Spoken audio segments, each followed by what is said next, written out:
Saya kali ini ingin mengomentari Mahfud MD yang mengomentari Jokowi. Sebetulnya ini terkait bukan dari video baru, video lama. Tapi menurut saya tetap penting untuk dibicarakan kembali. Mahfud adalah tokoh yang terpandang dan dipercaya kata-katanya. Dia tuh tidak lazim dikenal sebagai penyebar fitnah atau pembohong. Bagaimanapun, kali ini Mahfud terpaksa saya harus komentari sebagai tokoh yang berperan penting dalam penyebaran kabar bohong yang sangat lazim digunakan untuk menjelekkan Jokowi. Kabar bohong yang saya maksud adalah berita bahwa Jokowi sejak lama berusaha agar bisa maju sebagai calon presiden selama 3 periode. Kisah ini terus digoreng para pembenci Jokowi sampai sekarang. Bukankah Jokowi sudah membantah? Saya bilang yang mengutarakan gagasan 3 periode itu adalah orang-orang di luar Jokowi. Dalam kondisi itulah kemudian di TikTok beredar lagi video lama Mahfud MD yang bisa dibilang menjadi alasan yang kuat bagi mereka yang percaya Jokowi memang haus kekuasaan. Dalam video itu, Mahfud nampak sedang diwawancara Abraham Samad yang versi lengkapnya ditayangkan pada 6 Oktober 2024. Dia termasuk orang yang didekati para pelobi. Dia tidak mengatakan para pelobi itu adalah orang-orang yang diperintah Jokowi.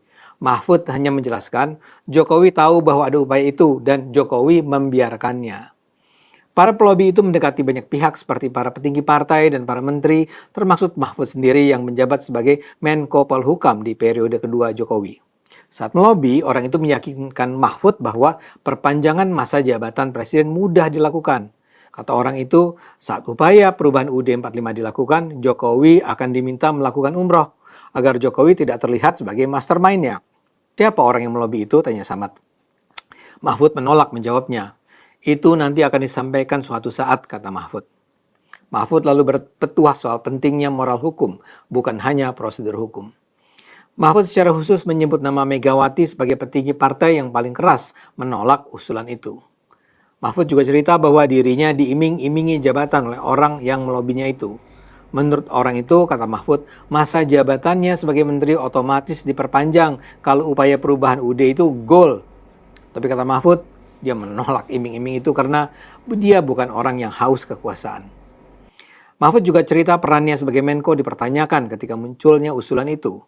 Menurutnya, dia terlibat dalam gerak menggagalkan upaya itu tanpa lebih jauh menjelaskan secara terperinci apa yang dia lakukan. Pertanyaannya, apa benar cerita Mahfud itu? Saya percaya Mahfud jujur ketika mengatakan dia pernah didekati orang-orang yang berupaya mengubah UUD 45. Tapi yang menggerakkannya bukan Jokowi. Sayang sekali Mahfud sama sekali tidak berani menyebut nama orang yang melobinya itu. Kalau kita bisa tahu, akan lebih mudah bagi kita untuk mempercayai apakah lobi tersebut memang terjadi atas inisiatif atau direstui Jokowi.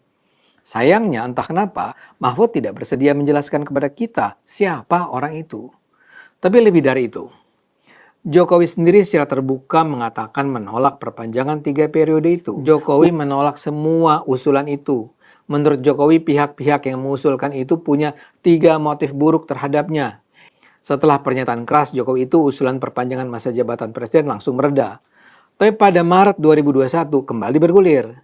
Pemicunya pernyataan Amin Rais yang menyebut ada skenario mengubah UUD 45 untuk mengakomodir wacana masa jabatan presiden 3 periode. Jokowi ketika itu kembali bersuara keras. Dia mengaku tidak berniat dan tidak punya minat untuk menjabat presiden selama 3 periode. Setelah itu, usulan itu kembali meredup. Tapi pada awal 2022, usulan perpanjangan masa jabatan presiden jadi 3 periode kembali bergulir. Jokowi sampai harus merespons kembali dengan menyatakan dirinya bakal patuh pada konstitusi. Kita bukan hanya taat dan tunduk tapi juga patuh pada konstitusi, kata Jokowi. Jokowi memang sempat jadi sasaran kritik sebab menyatakan wacana penundaan pemilu dan presiden 3 periode tidak bisa dilarang dan itu adalah bagian dari demokrasi. Jokowi pada dasarnya mengatakan setiap pendapat sah untuk diutarakan sebagai bagian dari demokrasi. Tapi dia tidak mengatakan mendukung rencana itu. Bagaimanapun, sikap Jokowi itu dikritik karena dinilai tidak tegas, bahkan dianggap menikmati wacana perpanjangan masa jabatan presiden. Apa yang saya paparkan di sini merujuk pada apa yang diberitakan media. Jokowi secara konsisten menunjukkan pada publik dan juga pada para pendukungnya bahwa dia tidak setuju dengan perpanjangan masa jabatan presiden. Jokowi bersikap sangat tegas soal itu. Sayangnya para pembencinya tidak mau tahu dan terus menggelindingkan kebohongan yang akan meruntuhkan kredibilitas Jokowi. Dan sayangnya lagi, tokoh seperti Mahfud MD justru memberi tambahan cerita yang dengan mudah digoreng untuk membenarkan fitnah tersebut.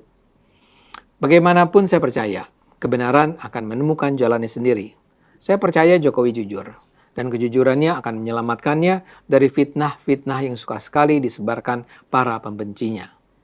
Ayo gunakan akal sehat, karena hanya kalau kita gunakan akal sehat, Indonesia akan selamat.